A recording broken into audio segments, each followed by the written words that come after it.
Merci bien, monsieur le ministre, et découvrons à présent l'identité des personnes interpellées. Voici en image les personnes interpellées. Général de brigade Abbas Dambélé. Général de brigade Nema Sagara. Lieutenant-colonel Baba Dambélé. Lieutenant-colonel Saïbou Keïta.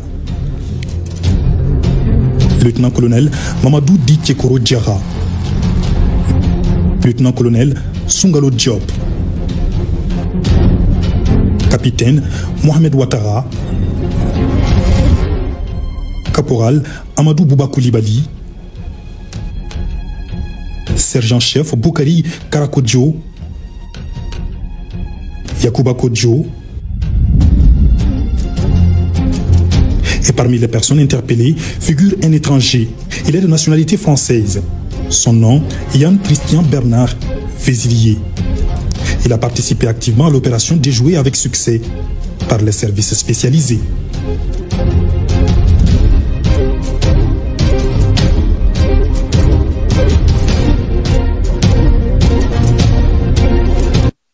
Voilà ce qui se passe au Mali. Pendant que le président Assimi Goïta et ses compagnons veulent sortir le Mali de l'emprise du terrorisme, veulent investir et investissent pour améliorer le sort du Mali, du peuple malien, il y a une certaine opposition civile qui, sous le nom de démocratie et de droits de l'homme, veut ramener le Mali dans le giron de la France-Afrique. Voilà le problème. Au Mali, la bataille pour l'indépendance réelle n'est pas une métaphore. C'est un combat quotidien. Entre pressions étrangères, attaques terroristes et manipulations internes, le pays de Assimi Goïta avance sur une ligne de crête. Réussir ou retomber sous tutelle néocoloniale. Depuis le lancement du Mali Kura, Bamako affirme sa souveraineté, choisit librement ses alliances et place l'intérêt du peuple au centre de ses priorités. Cette révolution inspire déjà le Burkina Faso et le Niger, renforçant l'élan panafricaniste dans tout le Sahel. Mais, comme le souligne le professeur Franklin Nyamsi, deux fronts menacent cette avancée. À l'intérieur, une opposition civile financée par des intérêts néocoloniaux, appuyée par certains militaires corrompus et en lien avec Al-Qaïda et l'État islamique. À l'extérieur, la CEDEAO, la France-Afrique et les puissances impérialistes s'acharnent à faire plier Bamako. Bref, je vous laisse écouter son analyse. C'est parti. Que se passe-t-il au Mali? La révolution du Mali Kura, incarnée par le président Assimi Goïta et ses compagnons du Conseil national de transition, est en marche dans les secteurs de la défense, dans les secteurs de l'économie, elle est en marche dans le secteur de la culture, elle est en marche dans le secteur de la diplomatie, pour ne citer que cela. Alors, pour stopper Assimi Goïta et ses compagnons, parce qu'ils risquent d'inspirer la véritable libération de l'Afrique du XXIe siècle, on a construit un front interne. En quoi consiste le front interne? Le front interne consiste dans des terroristes qui sont armés par les pays néocolonialistes et impérialistes occidentaux et qui sont répartis en trois groupes, mais qui sont le même. D'une part, Al-Qaïda, de l'autre, l'État islamique, et de l'autre, un soi-disant front de libération de l'Azawad qui n'est rien d'autre qu'une recomposition des éléments d'Al-Qaïda de l'État islamique. Ces terroristes sont chargés de maintenir le pays à fer à sang pour qu'il ne se développe pas et pour que la révolution du Mali Kura échoue. Ce sont des ennemis internes, mais qui sont bien sûr aidés par des sponsors néocolonialistes et impérialistes occidentaux. Je décris toujours le front interne. Les néocolonialistes et les impérialistes occidentaux ont décidé de financer une partie de l'opposition civile et de stimuler une opposition militaire interne au régime du Mali Kura du président Assimi Goïta. L'opposition civile a été chargée de harceler le régime du Mali Kura à travers les concepts de démocratie, les concepts de droits de l'homme, les concepts de liberté individuelle, maintenir en permanence un sentiment de culpabilité contre les autorités maliennes qui sont pourtant en guerre contre le terrorisme. Les présenter comme des autorités criminelles, les présenter comme des autorités corrompues, les présenter comme des autorités qui sont les ennemis du peuple, les présenter comme des autorités illégales, illégitimes, Tout ceci regroupé dans le concept de junte, qui a été vulgarisé par les médias de la France-Afrique. Ainsi, une bonne partie des hommes et des femmes politiques que vous entendez parler de démocratie et de droits de l'homme au Mali sont en réalité financés par ceux qui financent les terroristes pour déstabiliser le Mali, mais à partir de positions civiles. Ça fait partie de ce qu'on appelle le front interne. Quand vous entendez des personnes parler de démocratie, ne vous contentez pas des mots qu'elles prononcent. Regardez qui les finance. Regardez de quoi elles vivent. Regardez où elles vont et qui elles rencontrent nuitamment. Et vous saurez ce que démocratie dans leur bouche veut dire. Cette opposition civile instrumentalisée bénéficie en particulier du soutien des grandes entités de la France-Afrique. Elle est principalement logée à Abidjan, chez le vice-gouverneur de la France-Afrique, Alassane Dramane Ouattara, le satrape reptilien venu de Sendou pour troubler la paix des Ivoiriens, ayant renié notre belle terre burkinabé de Sendou, avant d'être bientôt dégagés. Ils sont donc logés soit principalement à Paris, soit principalement à Abidjan. Ce sont leurs deux pôles. Donc, le fameux chantage démocratique n'est rien d'autre en réalité que le cache-sexe du coup d'État néocolonial, de ce qu'on appelle donc la réaction, le conservatisme, le retour à un régime ronronnant comme celui de feu Ibrahim Boubacar Keïta. Voilà le problème. Voilà ce qui se passe au Mali. Pendant que le président Assimi Goïta et ses compagnons veulent sortir le Mali de l'emprise du terrorisme, veulent investir et investissent pour améliorer le sort du Mali, du peuple malien, il y a une certaine opposition civile qui, sous le nom de démocratie et de droits de l'homme, veut ramener le Mali dans le giron de la France-Afrique. Voilà le problème. Et qui déguise cette intention derrière des motifs nobles. Démocratie, droits de l'homme, liberté. Alors que le pays est en guerre par la faute même des parrains de cette pseudo-opposition. Du coup, si on veut comprendre ce qui se passe au Mali, il faut se poser, à mon avis, une question fondamentale.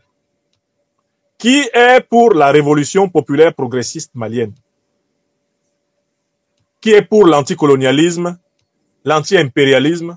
Qui est pour la victoire, eh bien, des forces souveraines, des forces armées maliennes contre les terroristes et la libération totale du territoire malien contre le terrorisme? Ça, c'est la question 1. C'est la même question avec des virgules. Qui est au contraire pour le maintien du Mali sous l'influence de la France-Afrique, sous l'influence des groupes terroristes, sous l'influence du franc CFA, sous l'influence de Ouattara Dramane? Qui est pour le retour du Mali dans la vieille politique qui l'a enlisé au fil des ans? C'est la deuxième question. Et il y aura très clairement devant vous deux groupes de personnes qui font de la politique au Mali. Et grâce à la clarification de ces deux groupes, vous pouvez résoudre le problème essentiel de la question « Qu'est-ce qui se passe au Mali ?» Il y a ceux qui, sous couvert de la démocratie, veulent en réalité ramener le Mali dans l'escarcelle de la France-Afrique. Et il y a ceux qui ont compris que pour rien au monde, même pas au nom de la démocratie, il faut que le Mali redevienne un pays vassal de la France-Afrique. Voilà les deux camps qui s'affrontent. Et chaque Malienne et chaque Malien doivent se déterminer par rapport à ces deux camps et faire la politique qui correspond au camp qu'ils ont choisi.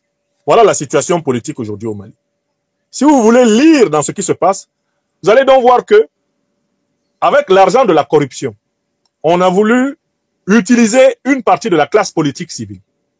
On a voulu utiliser une partie de la classe religieuse pour fragiliser et faire tomber le régime révolutionnaire du Mali Koura.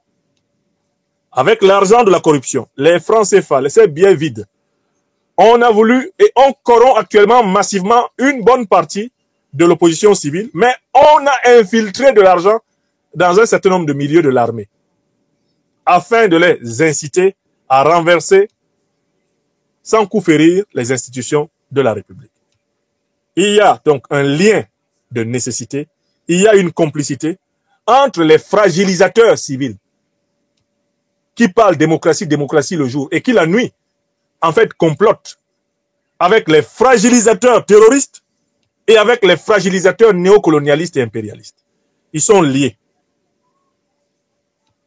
La frange des Boubou Cissé, donc les fragilisateurs civils, est intimement liée avec quelques fragilisateurs militaires et intimement liée avec les fragilisateurs terroristes, les fragilisateurs néocolonialistes et impérialistes. Voilà la situation au Mali. Et je vous ai décrit en même temps ici le front externe. C'est qui le front externe au Mali?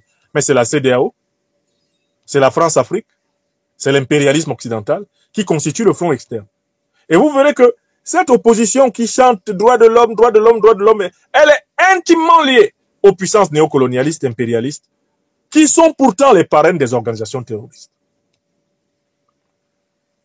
Pour faire face à cela, quelles sont nos recommandations? Le président Assimi Goïta a bien compris qu'il faut soigner le peuple malien.